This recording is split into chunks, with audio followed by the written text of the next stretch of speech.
Bismillahirrahmanirrahim. Assalamualaikum warahmatullahi wabarakatuh.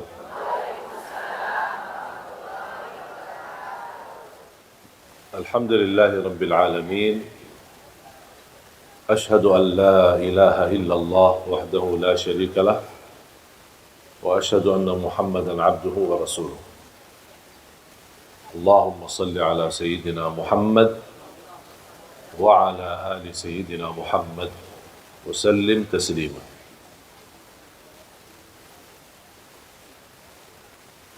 Alhamdulillah, syukurillah, masih diberikan oleh Allah SWT kesempatan untuk kita sama-sama bertemu kembali dan silaturahim. Dan saya mengucapkan ribuan terima kasih kepada seluruh jamaah Majlis Ta'lim Masjid Bani Umar atas perhatiannya, bantuannya, perjuangannya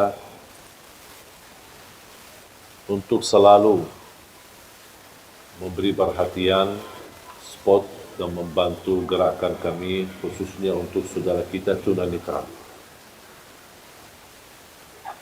Dan alhamdulillah, berita gembira, sudah kami memberangkatkan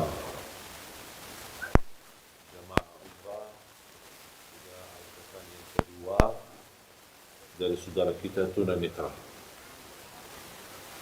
Alhamdulillah, kemarin baru mereka pulang dari Tanah Suci, hampir kurang lebih 25 orang.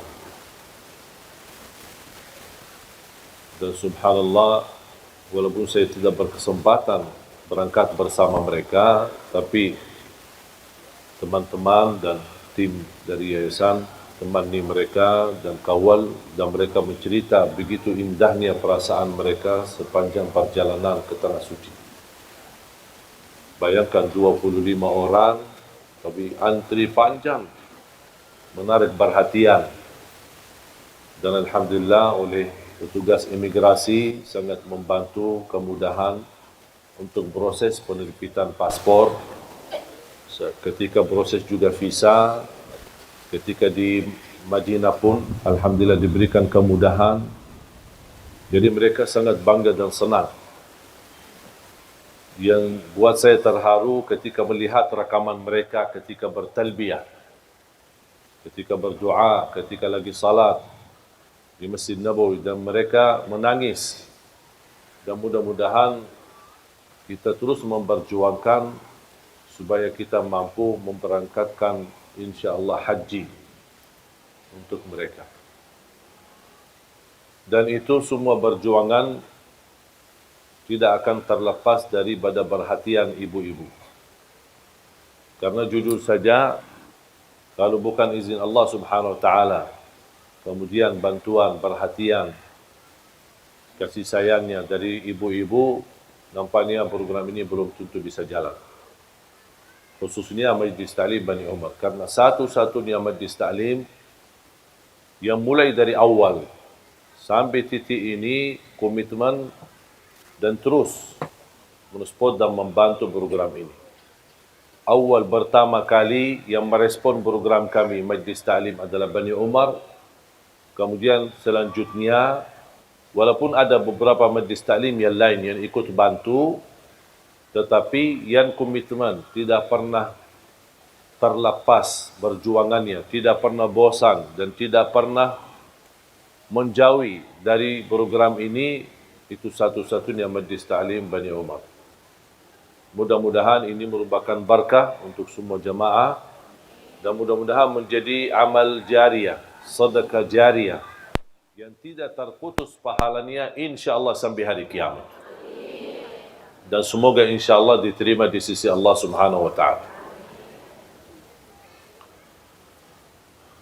Para jemaah sekalian dimuliakan Allah Subhanahu wa taala,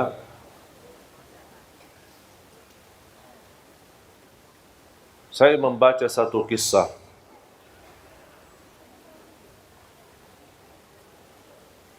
membuat saya berfikir betapa besarnya keagungan dan kemuliaan Allah Subhanahu wa taala, dan selalu Allah beri yang terbaik. Cuman sayang sekali, kita belum bisa tahu kebaikan tersebut kecuali sesudah kejadian ujian, bala, musibah cukup lama. Istilahnya kita mengetahui hikmah, alasan apa yang terjadi, apa yang kita hadapi di kemudian hari atau di waktu yang cukup lama, baru Allah munculkan hikmah dan alasan. Kisah yang saya baca mengambil banyak hikmah dan pelajaran, membuat saya sadar dan semakin belajar dan meyakini apa yang datang dari Allah pasti itu baik, walaupun nampaknya di pandangan mata kita buruk dan itu ujian. Ada beberapa pengusaha berdagang, mereka belanja barang banyak dari salah satu negeri, kemudian mereka naik kapal yang cukup besar dan juga membawa barangnya masing-masing. Di dalam perjalanan untuk kembali ke kampung mereka, terjadilah hujan besar, gelombang, dan dia menghadapi ujian yang amat besar di tengah laut.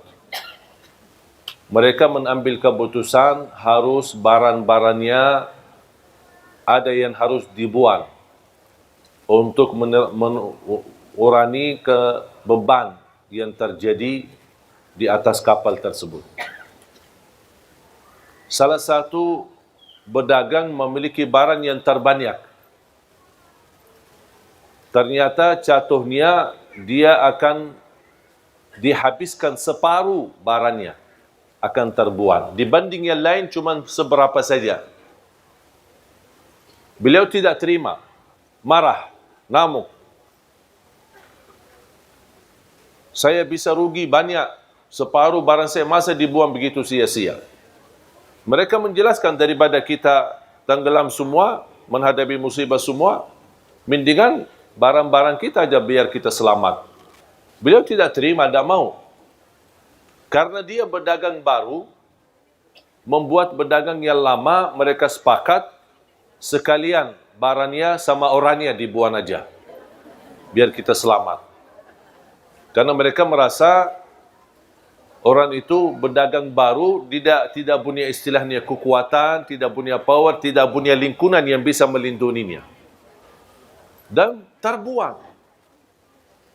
Dan subhanallah mereka jalan dan beliau bersama barangnya sudah terbuang di dalam laut. Dalam menghadapi ujian angin besar, subhanallah terarah kepada salah satu pulau yang cukup sepi, tidak ada apa-apanya. Dia masuk di sana, cari makan tidak ada, cari apa tidak ada, barangnya hilang. Dia syukur alhamdulillah selamat. Dapat sedikit sumur air yang bersih, dia bisa minum. Sedikit hanya yang bisa dia dapat, hanya minum air.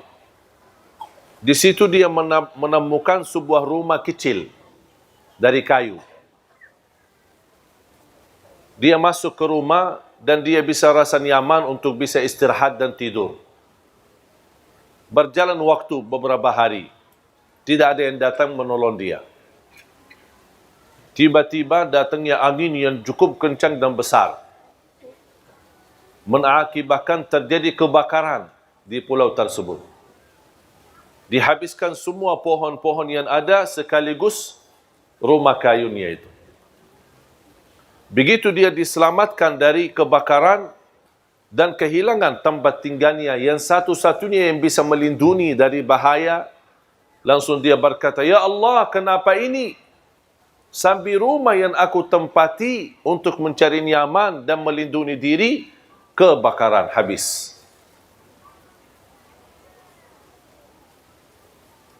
Dia sudah merasa diri akan menghadapi kematian, putus asa. Dan dia tidak tahu ada apa. Sampai dia ngamuk sama Allah. Kenapa ya Allah seperti ini? Dan subhanallah tidak lama ada kapal besar yang datang dan dia bisa melihat dari jauh. Langsung dia ke arah pantai dan menunjukkan tangannya. Mereka karena kapal besar tidak bisa mendekati, menerima perahu kecil atau kapal kecil untuk menjemputnya. Ketika dijemput dan naik kapal besar, dan beliau bertanya, kok dari mana kalian tahu saya ada di sini? Oh, kami tahu dari jauh kami melihat asap. Gara-gara terjadi kebakaran kan ada asap besar. Kami berfikir ini tanda biasanya kami seorang laut, pasti biasanya itu tanda-tanda ada orang minta tolong. Makanya kami datang. Terus mereka tanya, Iman kamu kok bisa datang sini sendirian? Oh, ceritanya saya bersama kapal berdagang, mereka mengkhianati saya, mereka semua bersepakat untuk melimbar saya di laut dan syukur saya bisa selamat. Kata pemilik kapal, mereka itu yang anda cerita semuanya mati tenggelam. Berdagangnya dan barangnya dan kapalnya semuanya mati. Baru dia sujud syukur. Dan dia berkata, ternyata ada hikmahnya. Faham ibu? Memang subhanallah Allah maha baik. Wallahi ibu-ibu tidak bakal tahu bagaimana cara Allah mengatur ujian kita. Tapi yakini Allah tidak pernah mau susahkan kita. Kalau ibu yang begitu cinta dan sayang sama anaknya, kira-kira mau enggak dia susahin anaknya? Kata Rasulullah, Allah jauh lebih besar kasih sayangnya kepada hamba daripada ibu kepada anak. Tapi ada manusia yang belum percaya sama Allah. Ada manusia yang masih berkata, ya Allah kenapa saya seperti ini? Ya Allah kenapa saya cuma penderita sakit? Ya Allah kenapa saya sudah lama menikah tapi belum bisa punya keturunan? Ya Allah kenapa saya dijodohkan sama orang yang jahat yang menyakiti perasaan saya? Ya Allah kenapa saya punya usaha semuanya habis dan rugi? Ya Allah kenapa saya... Itu bahasa kita sehari-hari. Padahal kita tidak tahu dan belum meyakini Allah jauh lebih sayang sama kita daripada ibu kepada anak. Ibu pun ketika lagi marah sama anaknya dan dia cupit, bukan karena dia benci sama anaknya. Bukan dia tidak suka sama anaknya. Justru cupitan itu karena sayang. Anggaplah yang terjadi dari Allah itu cupitan dari Allah Subhanahu. Barangkali kita ada kesalahan. Barangkali ada kekurangan ibadah. Barangkali terlalu sering ketiduran salat subuh. Barangkali kita lupa baca Quran. Barangkali kita sambat satu kali menyakiti hati orang tua. Walaupun satu kali ada balasannya. Ada balasannya dari Allah SWT. Kita lupa, tapi Allah tidak pernah lupa. Ahsahu Allahu wa nasuh. Allah menghitungkannya, tapi manusia suka lupa. Makanya jamaah sekalian, belajar takdir Allah, walaupun ada buruknya, tapi yakini di belakang keburukan ada hikmah, ada kebaikan, ada sesuatu yang kita tidak tahu. Contoh,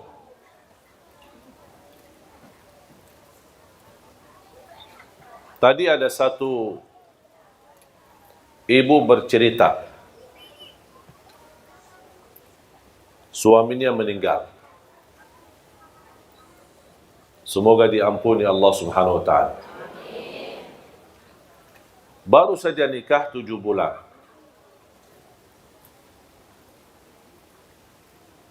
Cerita yang disampaikan oleh ibu, saya menanggapi bagaimana beliau cinta sama suaminya. Sudah almarhum. Beliau berkata, seandai kata saya menikah, tapi masih merasa terbeban karena dia sayang sama suaminya. Dan dia berkeinginan bertemu suaminya di surga. Terus kalau saya dijodohkan lagi, nikah, usianya masih muda, saya khawatir gimana nanti sama suami yang pertama atau suami yang kedua. Ya udahlah, daripada bingung, mendingan dah usah nikah katanya. Biar dijamin dapat dan bertemu suaminya di surga. Saya menjawab,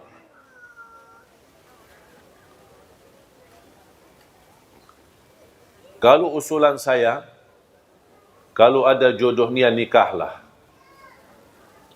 Masih muda, belum punya anak lagi. Nikahlah. Urusan surga nanti urusan lain. Ketemu siapa itu urusan sama Allah.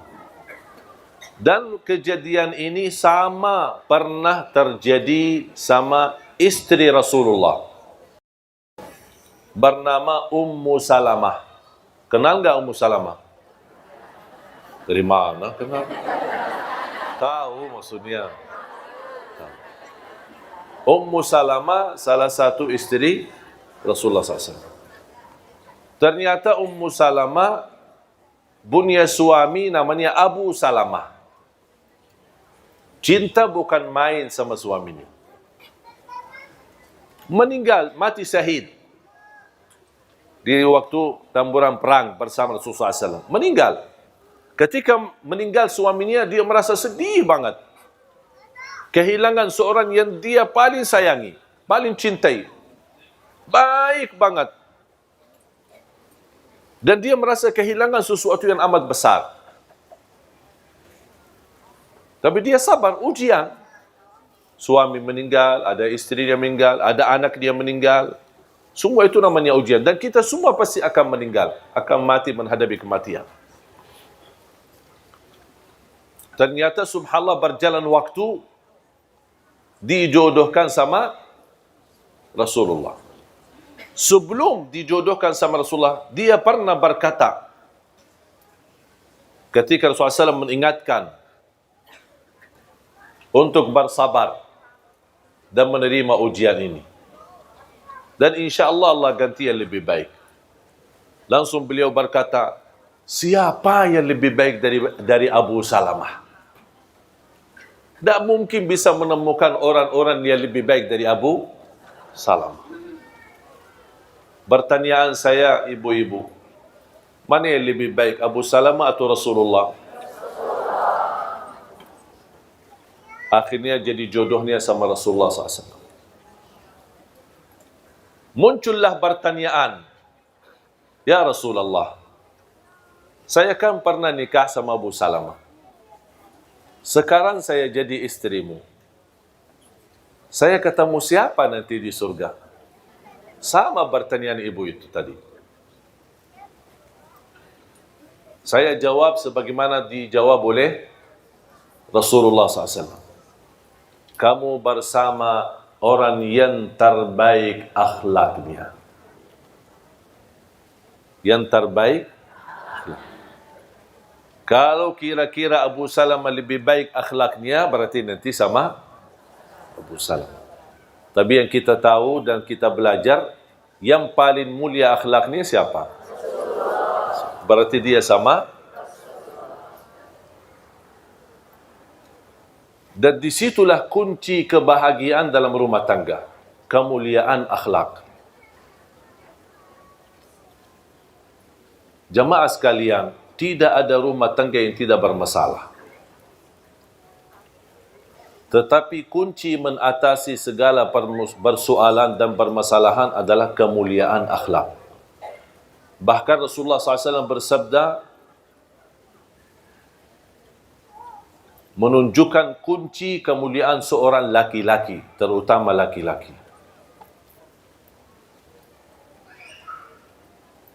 Sebagaimana kemuliaan seorang atau kemuliaan seorang laki-laki yang paling mulia akhlaknya sama istrinya. Makanya ulama berkata, kalau ingin mengetahui akhlak seorang, Jangan tanya jauh-jauh. Tanya istrinya. Kalau istrinya biar mentul, berarti mantap. Alhamdulillah. Kalau istrinya berkata, stres, pusing, oh berarti masalah.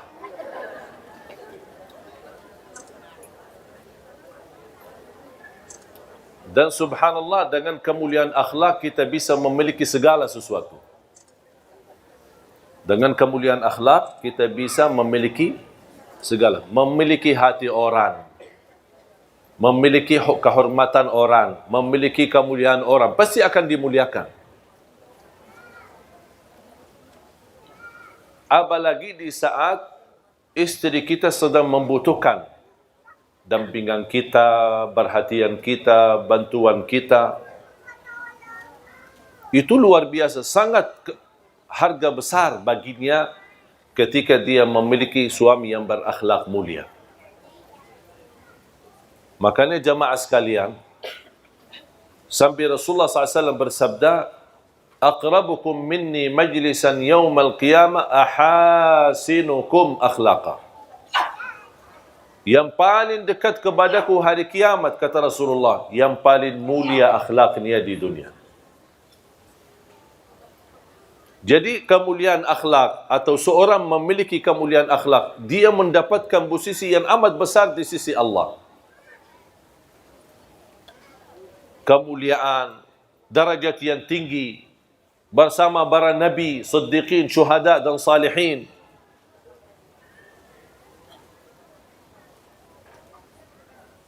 Dan salah satu akhlak yang perlu kita jaga, terutama di dalam rumah tangga. Jangan terlalu fokus melihat kesalahan. Abaikan aja. Jangan terlalu memperhatikan kesalahan. Abaikan aja. Lupakan, lewatin saja. Anggap sesuatu yang berjalan dan terus berlalu. Jangan terlalu diperhatikan.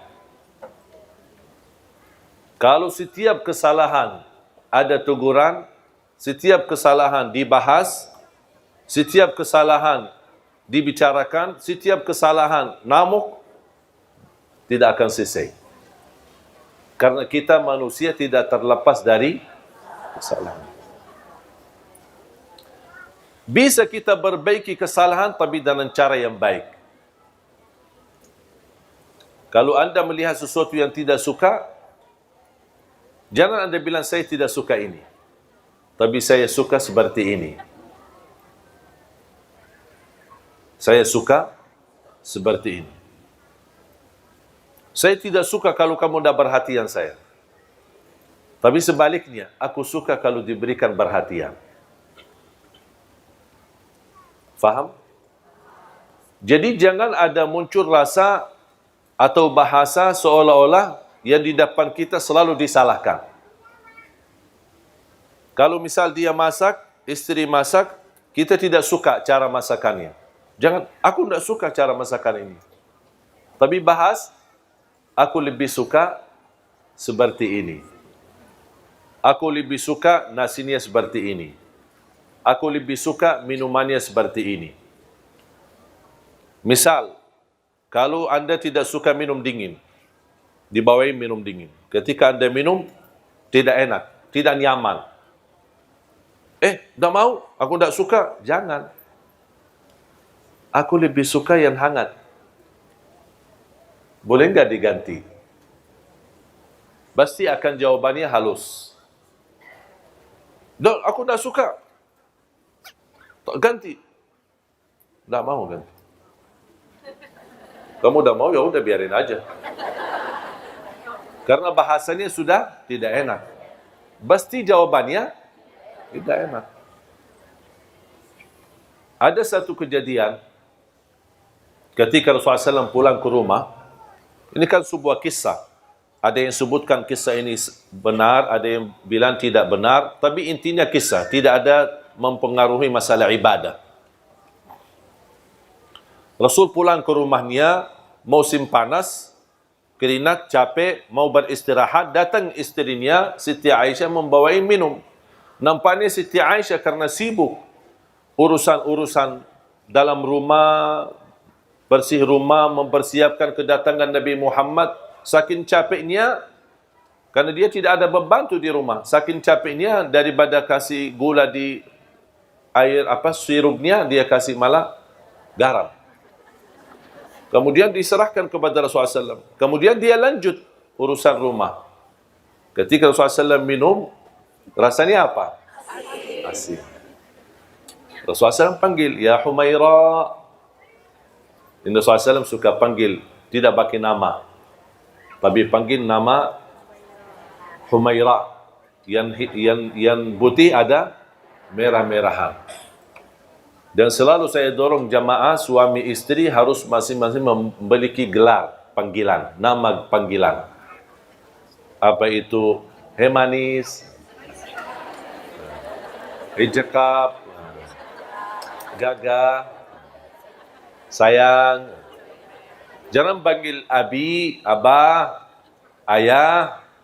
Panggilan kata-kata yang ada tanda sayang. Kalau misal dia hitam manis, coklat. Gitu. Pokoknya kata-kata terserah, milih kata-kata yang menenangkan hati. Yang menarik. Dan ini subhanallah membuat mesra dalam rumah tangga. Dan itu yang dilakukan oleh Rasulullah SAW. Ya Humaira. Kalau saya punya nama khusus dipanggil oleh istri. Jadi istri panggil bagi nama itu. Bukan Syekh Ali, bukan Ali. Tapi ada nama. Saya tidak mau kasih, itu rahasia. Sebaliknya saya juga punya nama untuk istri. Dan dia suka kalau saya panggil dengan pakai nama itu. Lewat telepon, lewat WA, atau saya pulang ke rumah, itu selalu saya panggil seperti ini. Khusus. Dan ingin tahu ya datang ke rumah aja. Kenalan sama istri biar tahu rahasianya apa. Karena saya mengambil belajar dari Rasulullah SAW. Bukan berarti mohon maaf saya sempurna dalam rumah tangga. Jangan ada yang merasa, berarti Syekh luar biasa. Enggak. Saya juga orang biasa. Punya kekurangan, punya kesalahan. Kadang-kadang istri saya tersinggung terhadap perilaku saya. Tapi alhamdulillah kita selalu sepakat ada tukar fikiran. Ada berbicaraan. Kita tidak istilahnya menambil hati. Aku lihat dia, aku marah, terus simpan di hati. Dia lihat saya, dia marah, simpan di hati. Itu tidak akan selesai masalah. Ada sesuatu dibahas, tapi cara dibahasnya agak enak. Sopan, saling menjaga, saling menghormati, seperti ini, seperti ini.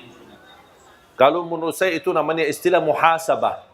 Setiap minggu sekali kita muhasabah. Saya tanya sama istri saya, apa yang saya lakukan selama 1 minggu membuat kamu tersinggung? Dia kasih tahu. Kalau enggak dia kasih tahu, dari mana saya bisa tahu? Karena yang sakit hati siapa? Istri. Hati yang dia punya, bukan saya punya. Saya tidak tahu isinya. Makanya harus saya tanya, apa yang membuat kamu tersinggung? Apa yang membuat kamu tidak enak hati? Oh, kalau begini, kalau foto sama ibu-ibu jangan terlalu dekat. Siap.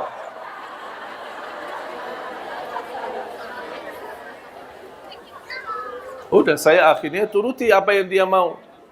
Kalau bisa, jangan foto sama sekali. Saya bilang jangan, nanti ibu-ibu juga tersinggung. Saya jelaskan. Saya tidak bilang, tidak mau dan membalas dengan kasar. Enggak, saya bahas.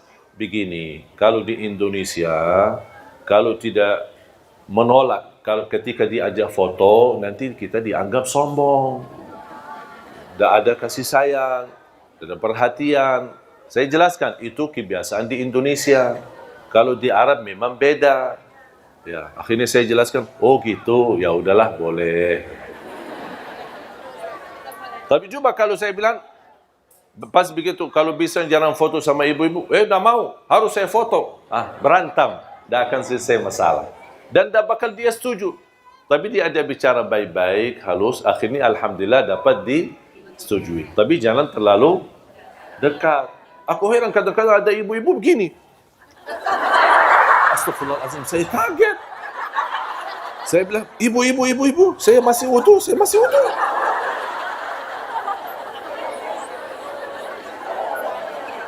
Saya jujur saja bicara seperti ini, padahal saya belum wudu. Tapi kenapa saya terpaksa? Jangan, supaya dia menjauh daripada bubu, jauh. Nanti dia juga tersinggung. Masalah lagi. Selalu berusaha memilih kata yang bisa difahami, tapi tidak menyakiti hati. Maaf, saya lagi wudu. Ya. Dah, langsung dia awas sendiri. Daripada kita berantem. Ibu jangan dekat. Ibu jangan dong. Kok sih kasar ya? Karena saya belajar, selama saya berada di Indonesia, orang Indonesia tidak suka kasar. Mungkin kita orang Arab, budaya Arab agak kasar ya. Termasuk bicara. Makanya kalau saya ada punya teman mau cari istri orang Indonesia, kadang-kadang calon istri tanya, gimana dia, kasar nggak? Dia sudah ada gambaran orang Arab kasar. Padahal tidak semua sama. Ya contoh seperti saya kan. Jadi ketika saya mau jodohkan, malah ada yang menolak. Oh jangan sama orang Arab, takut. Saya ternyata belajar, kalau di Arab, memang nada suara pun kita agak tinggi. Pernah ada teman saya, orang Indonesia datang, saya sedang ngobrol sama adik saya. Dia menunggu di luar.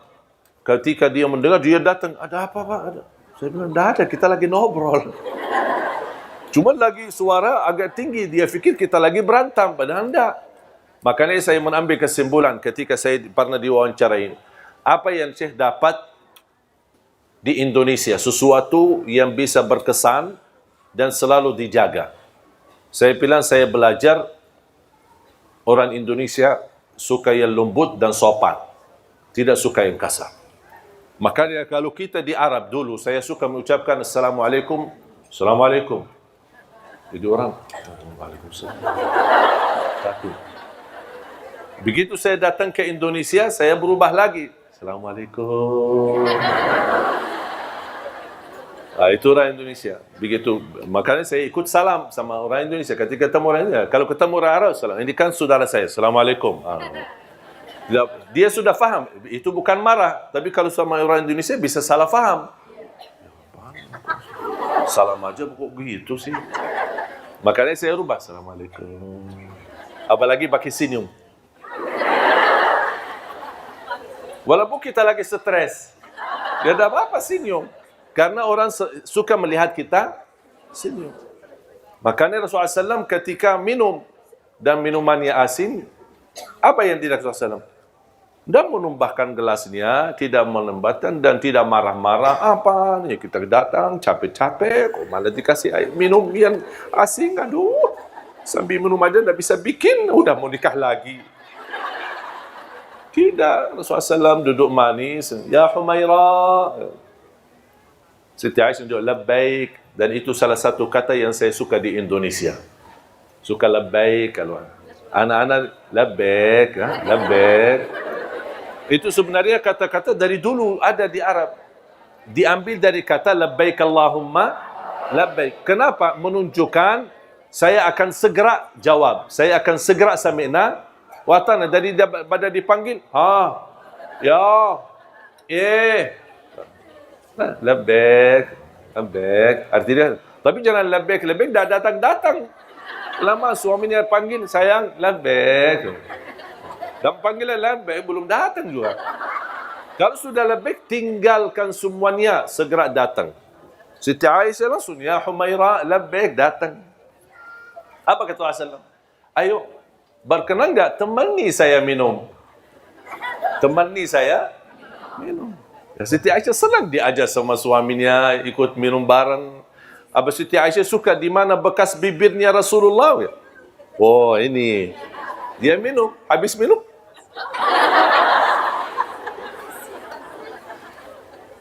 Rasul tidak bicara apa-apa, diam. Akhirnya dia sendiri minta maaf. Kira-kira kalau seperti ini, terulang lagi enggak? Kayaknya tidak. Karena sudah langsung mendapatkan teguran, tapi dengan cara yang halus. Coba kira-kira kalau pas kita pulang, minta, ayo bawain kopi. Pas kita dikasih kopi, malah isinya garam. Apaan ini kok? Masa sudah kita nikah 10 tahun, kopi tidak bisa bikin sih? Marah-marah. Kira-kira nanti kalau mau bikin kopi lagi, kasih garam enggak? Barangkali kasih racun sekalian biar habis. Kok masa gara-gara kopi marah-marah sih? Jadi, mengatasi masalah jemaah sekalian, jangan menghadapi dengan kekerasan. Walaupun bisa selesai masalah, tapi membuat hati sakit. Milihlah kata yang halus, yang baik. Termasuk ibu-ibu menghadapi suami yang barangkali tidak nyambung dengan kita, tidak sesuai dengan keinginan kita.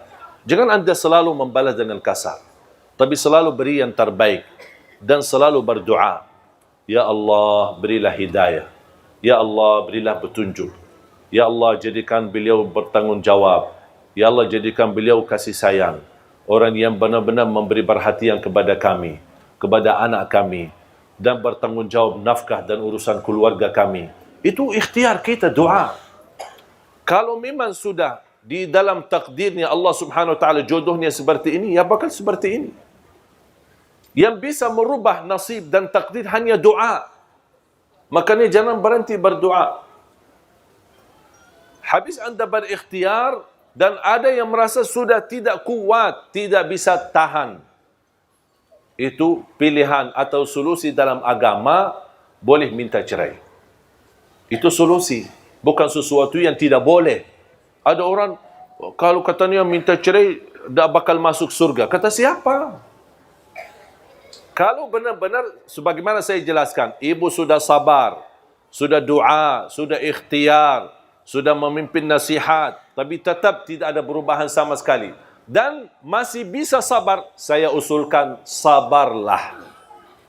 Tapi kalau ada orang tidak bisa sabar, bahkan ada yang merasa lebih baik saya mati. Kenapa susahkan diri? Lepas. Karena inti daripada rumah tangga, hidup bahagia. Kalau kehilangan kebahagiaan, buat apa? Banyak orang yang sudah bisa berpisah, walaupun anaknya sudah 10. Jadi jangan ada orang berkata, oh demi anak, demi anak. Itu bahasa yang menurut saya tidak tepat. Sebenarnya anak itu bisa diurus, bisa dijaga, dan bisa diperhatikan. Tapi yang lebih utama adalah kita merasa harmonis, sakinah, mawaddah, rahmah dalam rumah tangga. Karena kalau tidak ada hubungan baik antara suami istri akan mempengaruhi kepada anak. Walaupun kita bertahan, tapi anak kita nanti menjadi sakit. Anak kita nanti membuat dia sakit jiwa, sakit hati. Karena dia selalu melihat orang tuanya berantem. Selalu orang tuanya marah. Dan selalu saya nasihatkan, kalau terpaksa anda memarah sama suami atau istri, jangan di depan anak-anak. Jangan di depan anak-anak. Apalagi kalau bisa ditunda amarahannya sampai malam. Biar semuanya anak tidur, masuk kamar sendiri dan bicara baik-baik. Sudah akan diselesaikan masalah. Wallahi tidak ada masalah, pasti ada jalan keluar. Tapi kita mau atau tidak jalan keluarnya. Itu persoalannya. Banyak ujian yang saya hadapi dalam rumah tangga. Tapi selalu yang membuat kami bahagia, selalu saya sepakat sama istri, selalu mencari jalan keluar. Selama ada masalah, pasti ada jalan keluar. Fa inna ma'al usri yusra, inna ma'al usri yusra. Kalau ada satu kesusahan, berarti ada dua jalan kemudahan. Itu yang saya sudah yakini saya sama istri saya. Dan alhamdulillah tidak pernah ada masalah, kami cepat bisa mengatasinya. Dan tidak berlama-lama, supaya tidak menimbulkan hal-hal yang tidak diinginkan. Apapun sikapnya, apapun prinsipnya, apapun kejadiannya. Makanya jamaah sekalian, kembalilah. Akhlak yang mulia, akhlak yang baik, jaminan dapat syafaat Nabi Muhammad, jaminan darajat yang tinggi di dalam surga. Bahkan Rasulullah SAW bersabda, darajatnya orang yang mulia akhlaknya bisa tercapai lebih tinggi daripada darajatnya ahli puasa dan ahli tahajud. Ahli puasa sama, padahal kita tahu pahala puasa begitu besar, pahala tahajud begitu tinggi, tapi jauh lebih tinggi daripada dua-duanya adalah orang yang mulia akhlaknya. Contoh, kalau ada orang suka puasa, suka tahajud, tapi tidak baik akhlaknya. Ada satu orang tidak puasa, tidak tahajud, tapi baik akhlaknya. Jauh lebih mulia di sisi Allah yang baik akhlaknya. Apalagi kalau bisa kita jaga puasa, jaga tahajud, jaga ibadah, dan juga jaga akhlak. Itu luar biasa, mantap. Luar biasa keagungan dan anugerah dari Allah Subhanahu wa Ta'ala. Makanya jamaah sekalian dimuliakan Allah Subhanahu wa Ta'ala, mari kita selalu kita niatkan. Dan apapun yang kita hadapi, anggaplah ujian. Huwallazi khalaqal mauta wal hayata liyabluwakum ayyukum ahsanu amala. Allah menuji kalian agar bisa anda tahu siapa yang terbaik amalan. Buat apa Allah uji? Supaya terlihat siapa yang terbaik, siapa yang paling sabar, siapa yang paling ikhlas, siapa yang paling ridha. Kalau tidak diuji, tidak ada bedanya sama kita. Tidak ada di antara kita berbeda-beda. Semua sama di sisi Allah. Tapi apa yang membuat kita punya kelebihan? Ujian. Ketika datangnya ujian, Allah melihat. Ada namuk, marah, tidak ridha, tidak ikhlas. Ada satu lagi, sabar, ikhlas, ridha. Kata Allah, ini lulus. Itu dapat keuntungan. Berarti ketika ada ujian, bukan Allah ingin menyakiti kita, tapi Allah ingin menunjukkan posisi kita di sisi Allah Subhanahu wa Ta'ala. Makanya jamaah sekalian belajar sabar dan menunggu kemudahan ketika sedang susah. Menunggu jalan keluar ketika kita menghadapi ujian. Kesabaran itu dan menunggu adalah ibadah tersendiri. Contoh, kita lagi ada masalah dan kita sudah berupaya menunggu jalan keluarnya. Ada jalan keluar, tapi belum waktunya. Masih dalam proses. Berarti kita butuh tunggu. Tunggu berapa lama? Bisa 1 bulan. Bisa 2 bulan. Bisa 1 tahun. Kita menunggu sampai selesai proses. Baru akan kita dapat terbuka jalan keluarnya. Anda menunggu seberapa pun lamanya, selama Anda tunggu itu terhitung sebagai ibadah. Intidharul faraji ibadah. Menunggu datangnya kemudahan dan pertolongan Allah itu ibadah sendiri. Berarti Anda dapat pahala karena tunggu, Anda dapat pahala lagi sabar, dan Anda akan syukuri ketika datangnya kemudahan dan pertolongan dari Allah Subhanahu wa Ta'ala. Jamaah sekalian yang dimuliakan Allah Subhanahu wa Ta'ala. Saya akhiri satu cerita. Mau kan cerita? Ibu-ibu senang cerita.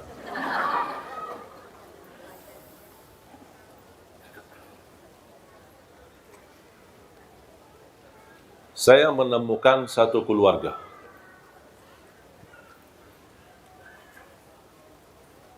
Ketika habis pulang sekolah, itu terjadi di kota Madinah, di masa saya sekolah. Saya menemukan seorang tunanetra sedang berdiri di pinggir pintu sekolah, gerbang sekolah. Saya perhatikan, dan qadarullah, saya juga sedang menunggu ayah saya jemput untuk pulang sekolah. Ternyata Allah takdirkan ayah saya pun telat. Dan tunanetra pun di samping saya juga sendirian. Menarik perhatian saya, membuat saya mendekat dan ajak bicara. Kamu tunggu siapa? Saya tunggu ayahku, kata. Ayahnya kepala sekolah di salah satu sekolah, tapi yang posisinya cukup jauh. Nampaknya ada mendadak rapat atau apa urusan, tidak bisa datang. Di waktu itu belum ada handphone, belum ada HP untuk bisa ditelepon. Menanya, di mana, lagi di mana. Sama-sama kita tunggu. Cukup lama, hampir 1,5 jam. Siang hari, panas. Saya berkata sama beliau, rumah kamu dekat enggak? Ya, dekat. Mau enggak saya antar? Ya, boleh. Seberang rumahnya. Jadi sekolah ini tinggal kita seberangi jalan, ada jalan raya, kemudian kita bisa ke rumahnya. Kata beliau, rumah saya dekat, tinggal hanya seberang jalan di belakang gedung yang di depan kita, pas di pinggir jalan rayanya. Saya langsung berkata, tapi nanti kamu tunjukkan jalannya. Beliau ketawa. Masa saya buta yang tunjukin jalan? Pas begitu saya dampingi, subhanallah ibu-ibu, wallahi orang tunanetra itu jauh lebih faham jalanannya daripada saya yang bisa lihat. Kanan, kiri, awas ada lubang, ada ini, masuk gang, sampai ke gedung rumahnya. Ada beberapa lantai seperti apartemen. Begitu kita masuk, awas ada tangga 3, kita jalan. Ada lagi tangga 1 kecil, kita naik. Ada lift, buka pintu. Bencet nomor sekian. Pas kita naik, pas begitu keluar ke arah kanan. Sampai di mana belnya rumah itu dia tahu. Posisi di sini. Nah, begitu ibunya buka. Dan dia masuk di belakang pintu karena diharapkan pakai cadar. Dia tidak tunjukkan diri, tapi dia berbicara sama saya di belakang, dari belakang pintu. Terima kasih Allah, kami tadi kekhawatiran, anak kami telat, suami juga sibuk, tidak bisa ditelepon, karena dia mau telepon ke sekolahannya. Alhamdulillah bersyukur Anda bisa bawa anak kami di sini. Dan maksa-maksa untuk saya diajak masuk. Temani karena suaminya sedang dalam perjalanan mau pulang. Maksudnya diajak makan siang. Kalau orang Arab makan siang sampai sore. Kalau makan malam jam 12 malam. Makan subuhnya jam 10 pagi. Dan ini semua alhamdulillah berubah ketika saya sudah di Indonesia. Makan subuh habis subuh, makan siang habis zuhur, makan malam habis isya. Dan kalau sudah malam sekali, sudah tidak makan dan tidak minum, sambil insyaAllah istirahat. Jadi, ketika saya diajak masuk dan temani ada satu ruangan buat tamu, ada satu kejadian membuat saya sangat terkejut. Beliau yang tadi saya antarin, dia mengajak adiknya. Ada 3 saudara. Yang sama saya itu usianya kurang lebih 19-20. Ada yang satu lagi adiknya 16. Ada yang satu lagi adiknya kurang lebih 10 tahun. Ada yang satu lagi 6 tahun. 3. Ketika beliau ajak, ini kenalan saudara saya, adik-adik saya. Pas begitu salaman, ternyata jemaah sekalian, semuanya tunanetra. Semuanya buta.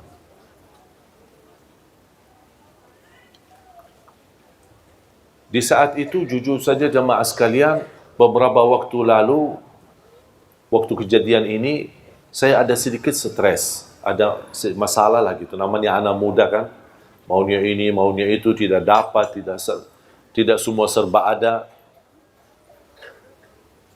Pas begitu saya melihat mereka, saya merasa malu sama Allah. Ternyata selama ini banyak nikmat yang kita dapat. Ternyata di sisi lain atau di keluarga yang lain, semuanya diuji oleh Allah, bukan satu, semuanya. Hanya yang selamat dalam anggota keluarga itu hanya suami istri. Ternyata keluarga mereka keluarga besar 7 orang. 4 laki-laki dan 3 perempuan. Dan semuanya tunanetra. Semuanya buta. Tapi ketika saya bertemu dengan ibunya dan dia berbicara sama saya dari belakang pintu, subhanallah, tersentuh hati saya karena dia tidak pernah melepas daripada ucapan Alhamdulillah. Alhamdulillah. Coba kejadian ini cerita di masa sekolah, SMP, sampai sampai sekarang, alhamdulillah hubungan saya dengan mereka baik. Cuman hanya saya sekali antar menjadi sahabat akrab. Dan semua keluarganya ini 7 orang, yang lelaki maupun perempuan, beberapa waktu yang lalu saya menghadiri acara wisuda, mereka tamat 30 juz hafal Al-Quran. Kata ibu, kadang ada muncul rasa sedih ketika melihat anakku keadaannya begini. Tapi saya sekarang bangga sekali.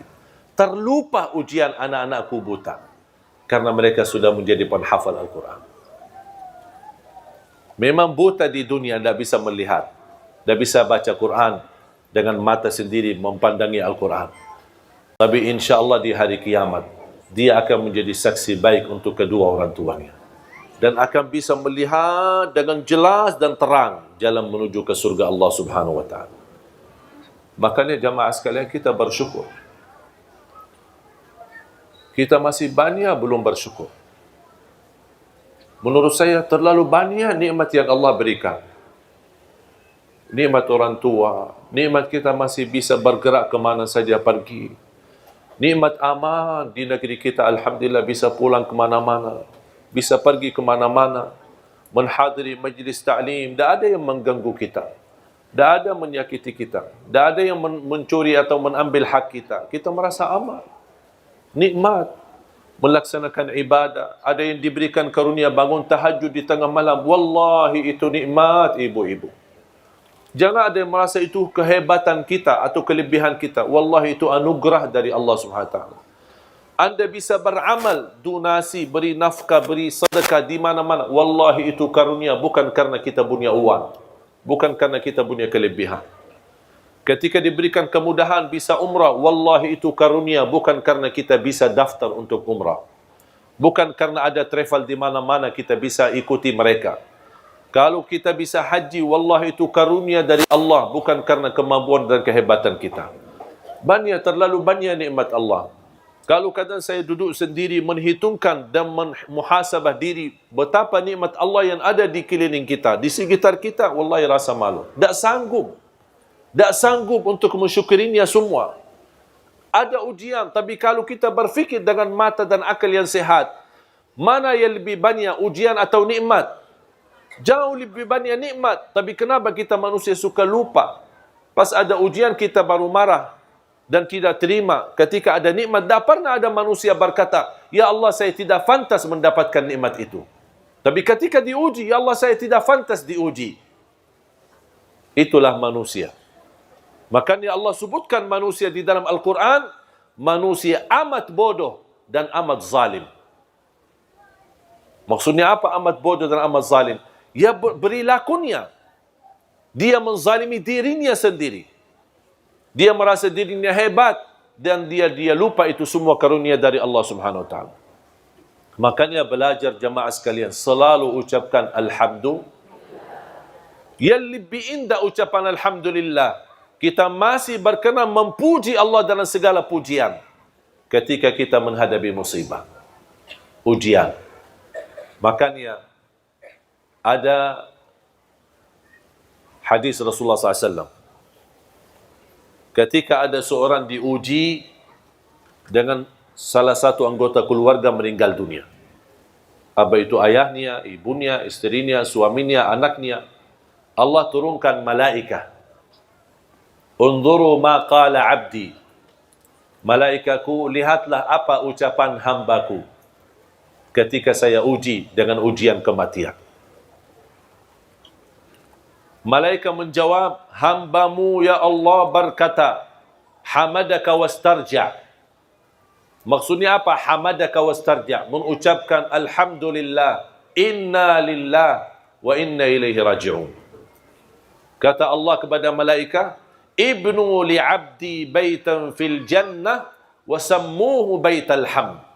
Bangunlah di dalam surgaku istana dan berikan nama istana itu nama Alhamdu. Ini khusus pahala dan keistimewaan yang Allah sediakan yang mampu mengucapkan Alhamdulillah ketika menghadapi musibah. Sebelum inna lillahi wa inna ilaihi raji'un. Sebelum la haula wala quwata illa billah, alhamdulillah. Baru inna lillah wa inna ilaihi.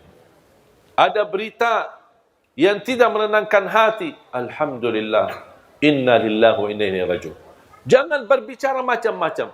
Wallahi Bapak Ibu jamaah sekalian, kalau anda berkenan ucapkan kata ini, langsung akan turun rahmat Allah di dalam hati kita. Akan terasa tenang, biarpun musibahnya cukup besar. Akan Allah berikan segera dalam jalan keluarnya. Tapi belajar mengucapkan alhamdulillah. Khususnya ketika menghadapi musibah. Jangan langsung bereaksi dalam kata-kata yang kasar. Termasuk sekarang kita menghadapi ujian. Sudah kita menjalani tugas pemilu untuk memilih pemimpin. Saya harap jangan terlalu mudah diadu domba di antara kita. Selesai tugas kita, masing-masing memilih. Ada yang 01, ada yang 02, itu hak masing-masing. Ikuti hati nurani masing-masing. Tidak boleh kita saling menghina dan saling mencaci maki. Tugas kita sekarang cuma doa. Doa, selain doa tidak ada lagi. Jangan terlalu mau kalau diajak sini, lawan sini, benci sini, marah ini, marah itu, diadu domba di antara kita. Nanti yang jadi korban adalah rakyat kita Indonesia. Jangan sampai terjadi malah kita sesama Muslim. Di sana 01 ada di pihaknya ada ulama. Di 02 ada juga ada ulama. Di sana ada habaib. Di situ juga ada habaib. Dan semua masing-masing berhak memberikan suara. Tidak boleh kita saling menyalahkan. Makanya harus kita belajar menerima perbedaan. Ini ada banyak upaya sekarang untuk menadu domba di antara kita. Hati-hati. Wallahi saya khawatir jamaah sekalian. Jangan sampai. Memang kita banyak yang gelisah. Merasa ada apa ini kok.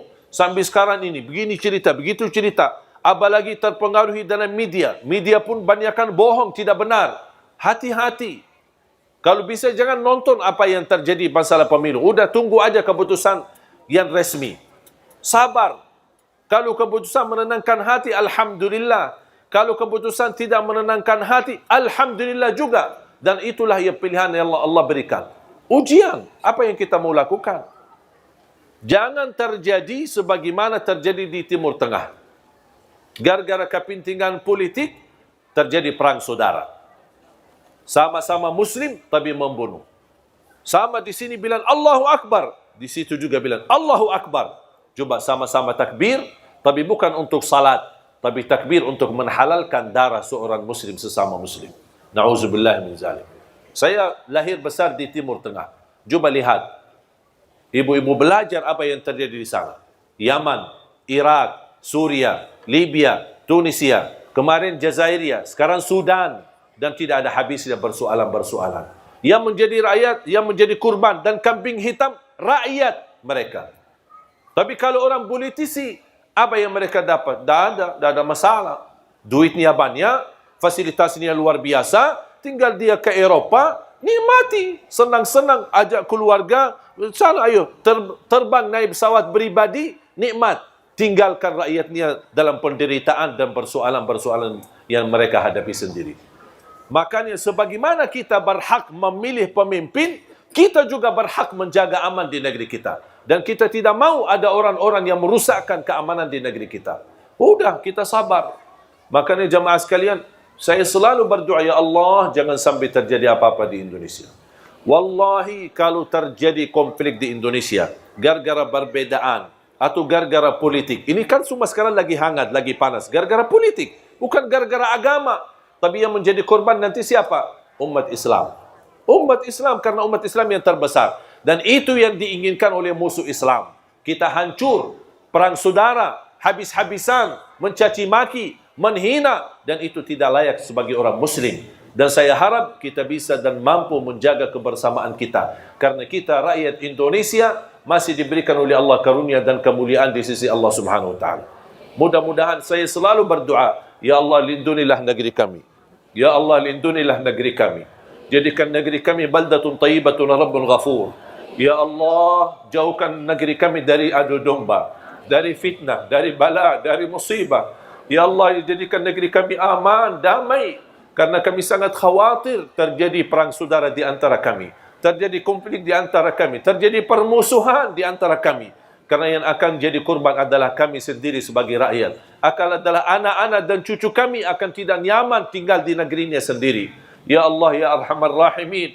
Aku mohon jadikan negeri kami Indonesia baldatun tayyibatun rabbul ghafur.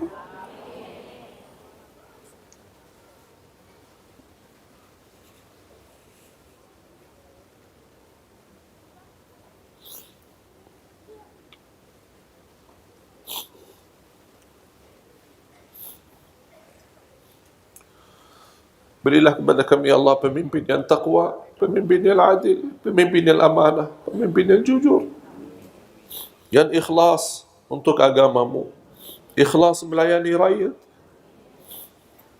Ya Dzal Jalal wal Ikram. Lindungilah keluarga kami, anak dan cucu kami, agar kami bisa nyaman, aman, tentram di negeri kami sendiri ya Rabbal Alamin. Ya Allah, ya Arhamar Rahimin, berilah kepada kami keturunan yang bahagia, anak saleh salihah, penghafal Al-Quran yang mampu menjaga nama baik keluarga kami. Ya Allah, tenangkan hati kami semua rakyat Indonesia ya Allah. Tenangkan hati kami, damaikan di antara kami ya Allah. Satukan dan rapatkan saf kami, rapatkan saf ulama kami ya Allah. Rapatkan hati ulama kami ya Allah. Satukan kalimat ulama kami ya Allah, ya Dzal Jalal wal Ikram. اغفر لنا ولوالدينا ولجميع المسلمين والمسلمات والمؤمنين والمؤمنات الأحياء منهم والأموات. ربنا آتنا في الدنيا حسنة وفي الآخرة حسنة وقنا عذاب النار. Ya Allah, tidak lama lagi kami menyambut bulan suci Ramadan. Kami ingin ya Allah menyambut Ramadan itu dengan baik, menyambut Ramadan ini dengan di negeri yang aman, menyambut Ramadan dengan nyaman, agar kami bisa fokus ibadah dan tidak terpengaruhi dengan hal-hal yang lain ya Allah. Ya Allah, serahkan kami kepada bulan Ramadan dan serahkan Ramadan kepada kami. Ya Allah, panjangkan umur kami, sihatkan badan kami agar kami mampu menjadi orang yang mencintai Ramadan, menjadi ahli Ramadan, menjadi ahli ibadah dan ahlul Quran di bulan suci Ramadan. Ya Allah, kuatkanlah kami ya Allah, dan kami selalu berdoa dan memohon kepadamu. Ya Allah, mohon diijabah. Ya Allah, mohon dikabulkan. Ya Allah, mohon diterima.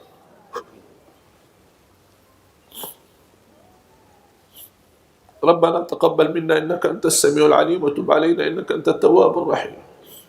Wa sallallahu ala sayyidina wa nabiyyina Muhammad wa ala alihi wa sahbihi wa baraka wa sallam. Walhamdulillahi rabbil alamin. Subhanakallahumma wa bihamdika asyhadu an la ilaha illa anta astaghfiruka wa atubu ilaik.